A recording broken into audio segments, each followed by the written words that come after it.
모두 자리에서 일어나셔서 오늘 주신 말씀을 받겠습니다.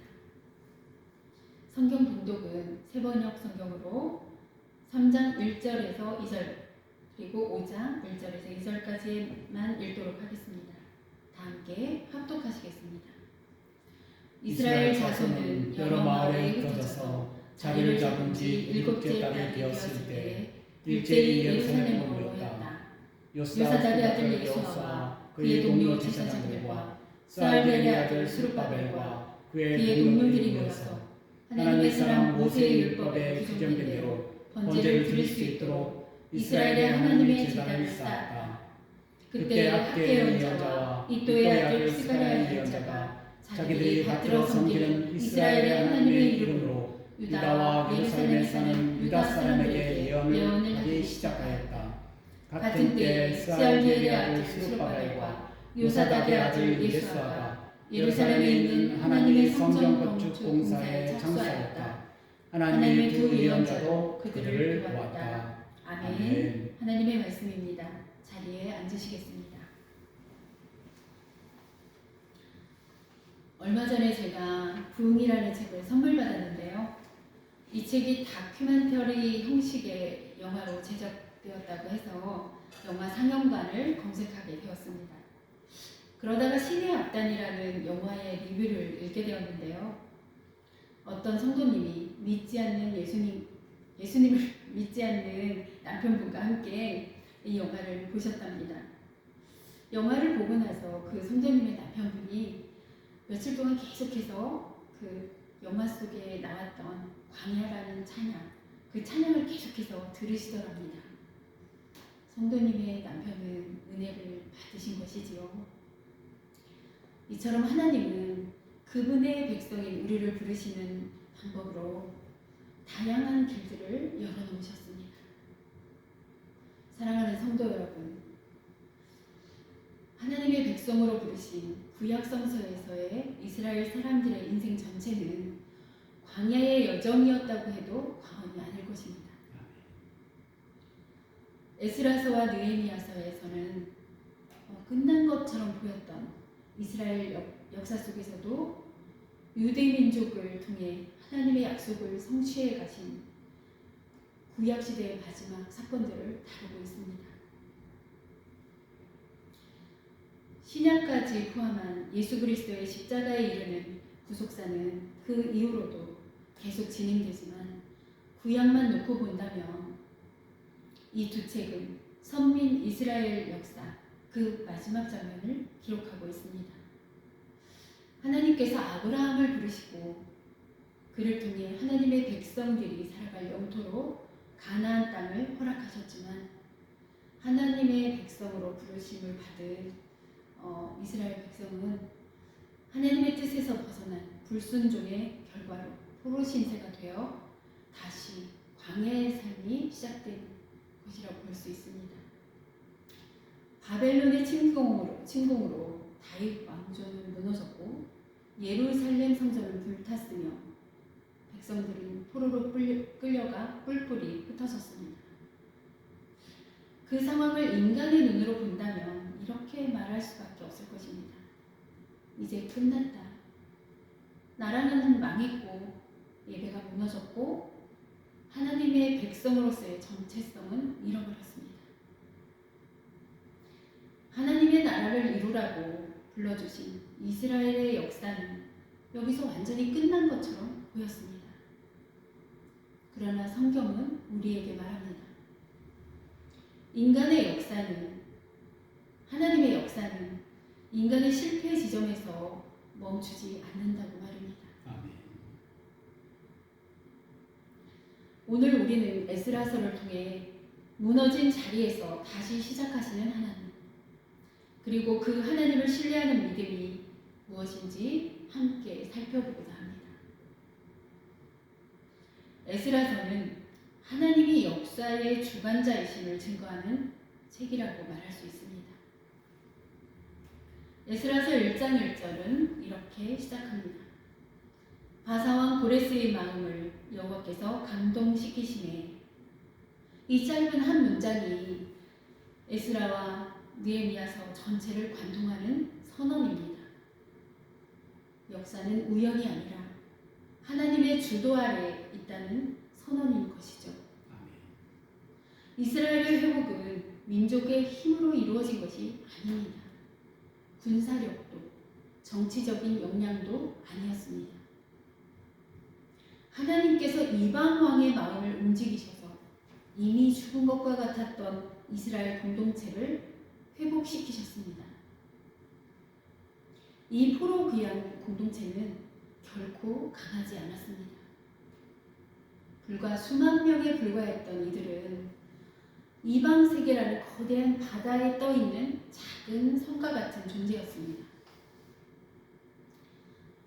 그런데도 그들이 살아남을 수 있었던 단 하나의 이유는 하나님의 선하신 손이 그들과 함께 하셨기 때문입니다.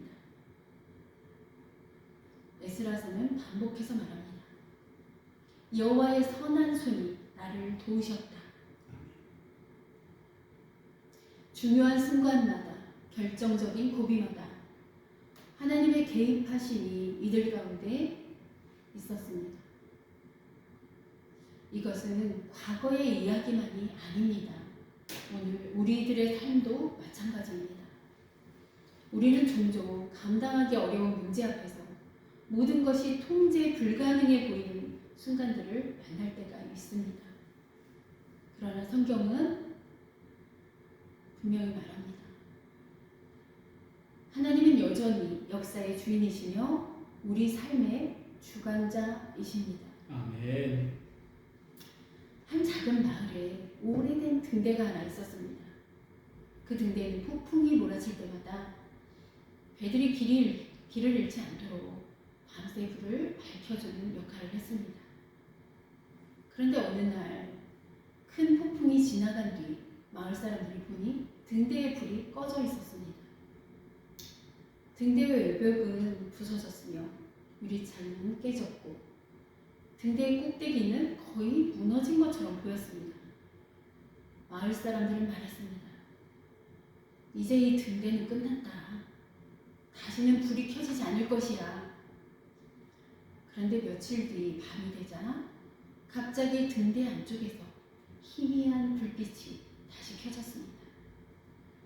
사람들이 확인해 보니 겉으로는 완전히 망가진 것처럼 보였지만 등대 내부의 중요한 장치는 폭풍 속에서도 여전히 보호되고 있었고 누군가 조용히 등대 내부에서 등대에 불이 켜지도록 계속해서 수리를 하고 있었던 것입니다. 겉모습만 보면 등대로서의 생명이 끝난 것처럼 보였지만 사실 이 등대는 한 번도 제 역할을 포기한 적이 없었던 것입니다. 사랑하는 성도 여러분, 이스라엘 백성의 역사가 바로 이와 같았습니다. 성전은 무너졌고 나라는 망했으며 백성은 흩어졌습니다. 겉으로 보면 하나님의 은혜의 불빛은 꺼진 것처럼 보였습니다. 그러나 하나님은 역사의 중심에서 조용히 그러나 확실하게 백성을 다시 모으시고 성전을 다시 세우시고 구속사의 불빛을 다시 밝히고 계셨습니다. 아멘. 저와 여러분의 삶도 마찬가지입니다. 겉으로는 미약해 보이고 소망이 없는 것처럼 보일지라도 하나님은 여전히 우리의 삶 가운데 일하고 계십니다. 지금 현재 찬란하게 빛나지 않는다고 해서 희망의 불씨가 꺼진 것이 결코 아닙니다. 지금 이러한 때는 하나님께서 우리를 위해 새롭게 준비하고 계신 때라는 것을 기억하시기 바랍니다. 다시 성경 본문을 보시겠습니다. 포로에서 돌아온 이들에게 주어진 사명은 박중했습니다.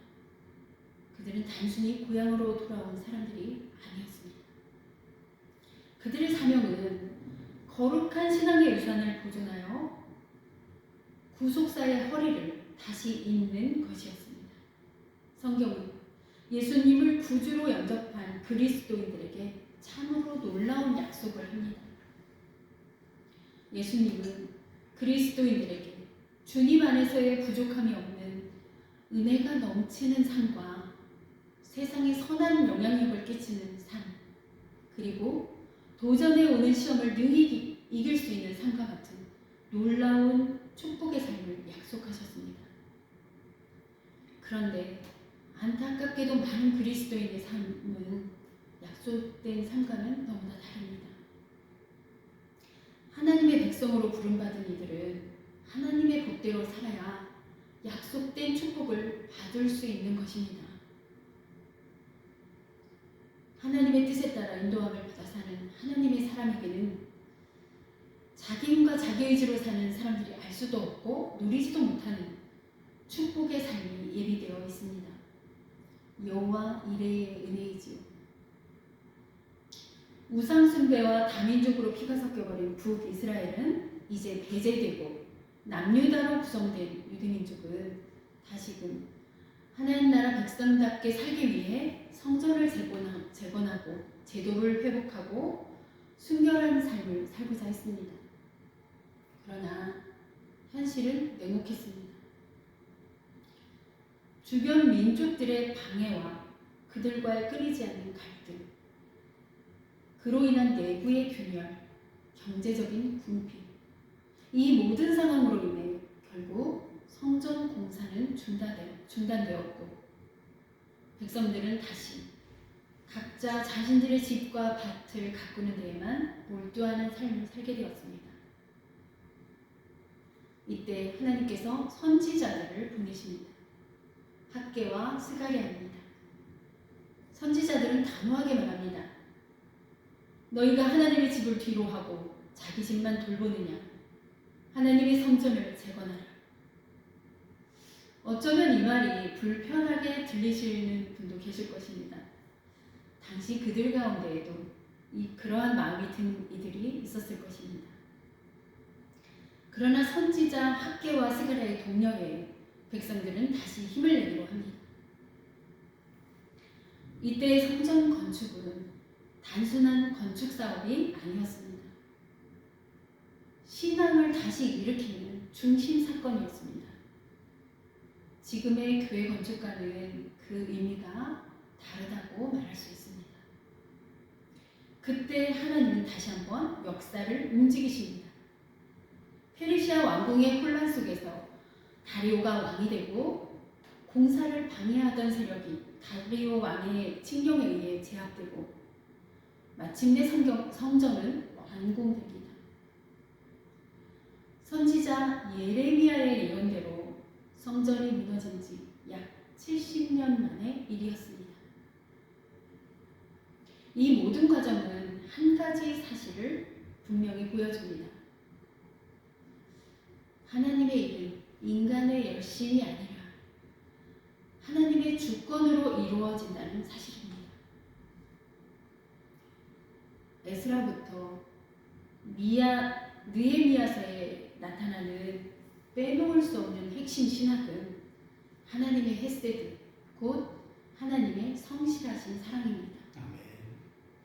헤세드는 단순한 감정적인 사랑이 아닙니다. 언약에 근거한 변하지 않는 사랑, 끝까지 책임지시는 하나님의 사랑입니다. 이 헤세드의 사랑에는 두 가지 의미가 담겨 있습니다. 그 첫째는 관계적 성실함입니다. 하나님은 인간의 반응과 상관없이 자기 백성에게 충실하십니다. 죄에서 돌이키도록 강권하시면서까지 또 설득하시면서까지 죄를 용서하시고 관계를 끊지 않으십니다. 둘째는 시간적 지속성입니다. 하나님의 조건 없으신 자비와 은혜의 사랑은 멈추지 않습니다. 나라를 빼앗기고 예배도 드릴 수 없고 정체성이 흔들리는 순간에도 정말 절망적인 상황 속에 있는 것 같은 때에도 하나님의 사랑은 계속되고 있었습니다. 여러분, 우리가 좌절하는 이유는 하나님의 사랑을 몰라서가 아니라 멈춘 적이 없으신 하나님의 사랑의 성실함을 믿지 못해서이기 때문입니다. 어느 농부가 겨울이 끝나갈 무렵 밭을 정리하고 있었습니다. 그는 얼어붙은 땅을 보며 이렇게 말했습니다. 올해는 아무것도 나지 않겠구나. 겉으로 보기에는 밭이 완전히 죽은 것처럼 보였습니다. 땅은 갈라져 있었고 풀도 없고 씨앗이 살아있다는 흔적도 보이지 않았습니다. 그렇게 말하면서도 농부는 여전히 매일 아침마다 밭에 물을 주었습니다. 이를 본 주변 사람들이 물었습니다. 왜 아무것도 없는 땅에 물을 주십니까? 농부는 이렇게 대답했습니다. 씨앗은 보이지 않지만 땅속에서는 이미 준비되고 있습니다. 지금 포기하면 봄이 와도 아무것도 자라지 않습니다. 그리고 계절이 바뀌자 그 밭에서는 다른 밭들보다 더 건강한 싹들이 올라오기 시작했습니다. 씨앗은 겨울 내내 아무런 변화도 보이지 않았지만 결코 사라지거나 죽은 것이 아니었습니다. 사랑하는 성도 여러분, 하나님의 헤세드가 바로 이와 같습니다. 이스라엘의 역사는 마치 겨울과도 같았습니다. 그러나 하나님은 그분의 백성으로 부르신 이들을 결코 포기하지 않으셨습니다. 겉으로는 사랑이 멈춘 것처럼 보였지만 하나님의 성실한 사랑은 보이지 않는 곳에서 계속 작동하고 있었습니다. 그리고 마침내 죽은 것 같았던 백성이 살아났고 무너진 성전이 다시 세워졌으며 하나님의 백성들은 회복되기 시작했습니다. 우리 삶도 마찬가지입니다. 지금은 아무 일도 일어나지 않는 것처럼 보여도 하나님의 헤세드의 사랑은 멈추지 않았습니다. 지금 우리 눈에 보이지 않을 뿐 하나님은 여러분의 삶 가운데 가장 좋은 것으로 이미 준비해두고 계실 뿐 아니라 지금도 여전히 일하고 계십니다. 아멘. 하나님은 자기 백성을 끝까지 사랑하시고 죽은 것 같은 상황에서도 다시 살려내십니다. 아멘. 소망이 없어 보이는 삶에 우리가 생각지도 못한 삶을 예비해 두시고 그 길로 인도하십니다. 아멘. 이것이 에스라서와 느헤미야서가 증언하는 복음입니다. 아멘. 여러분 중에는 영성신학자 헨리 나우엔을 아시는 분들이 계실 것입니다. 그는 영성이 깊은 화가 렘브란트가 누가복음 15장에서의 그 탕자의 비유를 그림으로 그린 작품을 보고 그 그림을 묵상한 내용을 자신의 책 탕자의 귀향에 기록하고 있습니다. 아버지를 떠나서 집을 나간 탕자는 방탕한 생활로 모든 것을 잃고 돌아옵니다. 재산도 존엄도 미래도 다 잃었습니다. 그는 아버지를 찾아가기로 하고 이렇게 말할 준비를 합니다. 아버지, 나는 아버지의 아들이라 불릴 자격이 없습니다. 이 부분은 나중에 따로 누가복음 15장 11절부터 32절 말씀을 읽어보시기 바랍니다. 그런데 여기에서 나우엔이 주목한 것은 탕자의 말이 아니라 아버지의 행동이었습니다. 아버지는 탕자가 말을 다 끝내기도 전에 그를 끌어안습니다. 책망하지도 조건을 묻지도 돌아온 이유를 캐묻지도 않습니다. 헨리 나우엔은 이렇게 말합니다. 탕자를 회복시킨 것은 그 자신의 회개가 아니라 아버지가 이미 그를 아들로 여기고 있었다는 사실 때문이다 라고 말합니다. 사랑하는 성도 여러분, 이것이 바로 하나님의 헤세드의 사랑입니다. 이스라엘은 나라를 잃을 만큼 실패했고 예배를 잃을 만큼 무너졌습니다. 그러나 하나님은 그들을 이미 하나님의 백성으로 여기고 계셨습니다. 그래서 회복은 인간의 결단에서 시작되는 것이 아니라 하나님의 마음에서 이미 시작되고 있었던 것입니다. 아멘.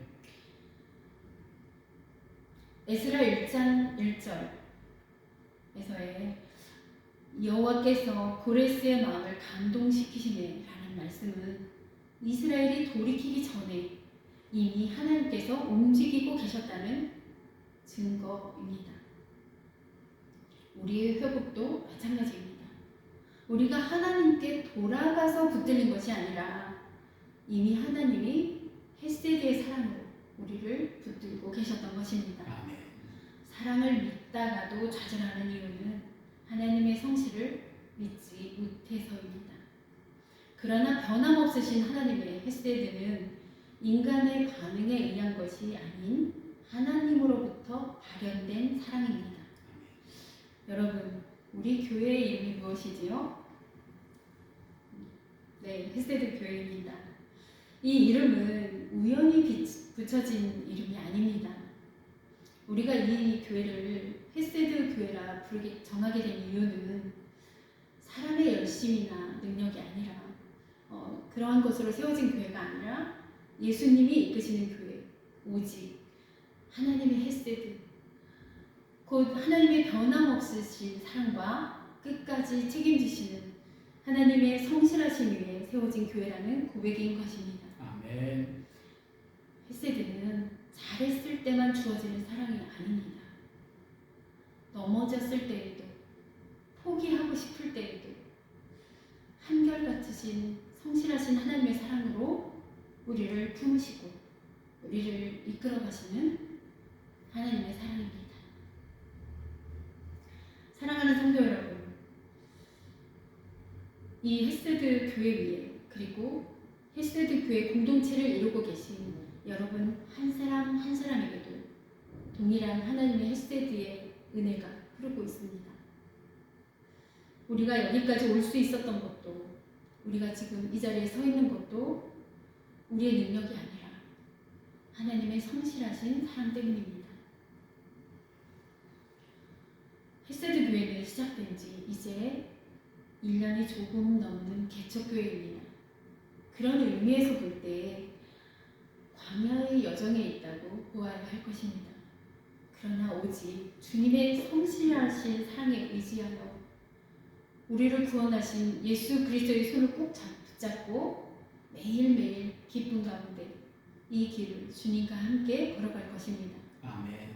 주님이 멈추라 하시는 곳에서 멈추고 멈춘 그 자리에서 기쁨을 주님과 함께 누릴 것이며 또 걷자 하시면 주님의 손을 꼭 잡고 주님의 폭을 따라 함께 걸을 것입니다. 걷다 보면 때론 폭풍우도 만나겠지만 주님이 함께 계시기에 그 또한 주님의 크고 안전하신 날개 아래 그 품 안에서 넉넉히 통과하게 하실 주님만을 신뢰합니다. 아멘. 에스라서와 느헤미야서를 통해 하나님은 우리에게 분명히 말씀하십니다. 삶의 풍랑 속에서도 하나님은 자기 백성을 사고 없이 인도하십니다. 그러므로 우리가 해야 할 일은 한 가지입니다. 문제가 해결되었을 때 그 승리를 자신이 이룬 승리라고 착각하지 않아야 합니다. 우리 자신의 어떠함 때문이 아니라 오직 하나님의 은혜, 하나님의 주권, 하나님의 헤세드로 이루어진 승리를 고백하는 것, 그리고 감사로 모든 영광을 하나님께로 돌려야 하는 것입니다.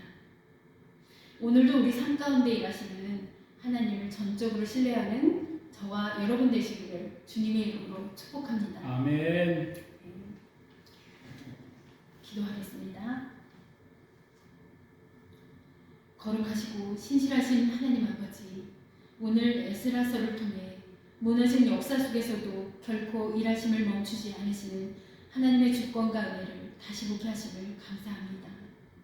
나라가 망하고 예배가 끊어진 것처럼 보였을 때에도 하나님은 주님의 백성들을 포기하지 않으셨고, 사람의 눈에는 소망이 끊긴 것처럼 보였던 자리에서도 새로운 시작을 준비하고 계셨음에 감사합니다. 하나님, 우리의 삶에도 감당하기 어려운 현실들이 찾아올 때가 있음을 고백합니다. 통제할 수 없고 이해할 수 없고 믿음조차 흔들리는 순간들이 광야를 지낼 때가 있습니다. 그때마다 우리가 상황을 바라보지 않고 역사를 주관하시고 우리를 주님이 예비하신 복된 삶으로 인도하시는 하나님의 손길을 바라보게 하여 주시옵소서. 아멘. 보로 귀한 공동체가 연약했음에도 불구하고 하나님의 선한 손에 붙들려 사명을 감당했듯이 우리 또한 연약한 존재임을 인정하며 오직 하나님의 은혜와 도우심만을 의지하게 하여 주소서. 아멘. 하나님, 우리가 성취를 경험할 때 그것을 우리의 경건이나 열심의 결과로 착각하지 않게 하시고 모든 것이 하나님의 은총의 승리임을 잊지 않게 하소서. 항상 감사의 고백으로 모든 영광을 하나님께 올려드리는 삶을 살게 하여 주시옵소서. 아멘. 특별히 끝까지 포기하지 않으시는 하나님의 사랑, 헤세드의 성실하심을 우리 마음 깊이 새기게 하시고 사랑이 접어진 것처럼 보이는 시간 속에도 하나님은 여전히 우리를 붙들고 계심을 믿는 담대한 믿음을 허락하여 주시옵소서. 아멘. 오늘도 무너진 자리에서 새 일을 시작하시는 하나님을 신뢰하며 우리의 삶과 교회와 공동체를 하나님의 손에 온전히 맡겨드립니다. 모든 역사의 주관자이시며 끝까지 자기 백성을 사랑하시는 예수 그리스도의 이름으로 기도드립니다. 아멘. 아멘.